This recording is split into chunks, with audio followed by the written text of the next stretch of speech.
mais kontaan ci rek xam nga Pape moom kenn la ci réew mi Pape dañ koy mayonnaise ñëpp cap na animateur yëpp ñëw ñu mayonnaise Pape ku ne am ci parce que soirée bi nar na rëy et puis li gën a rafet mooy toog ba xalaat ni ñëpp war nga leen delloo njukkal parce que da koy defal tailleur yi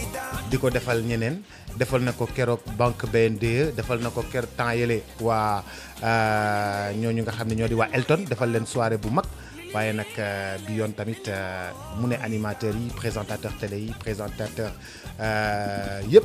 la ñu woo kon na ñëpp ñëw ñu ànd ak Pape Diouf ak Génération Consciente dem Saraba delloo ko njukkal partagé ak moom encouragé ko affaire bi gën a neex wuy ma na neex loo romb te xamuloo kañ lay jeex na neex nañ ci ne ba kenn laal mais i rajo day ñëw ITV day ñëw ñëpp dañuy ñëw xoolal àndandoog Pape Diouf ñu toj ko foofu rajax Kali yo choli ya, kay masiro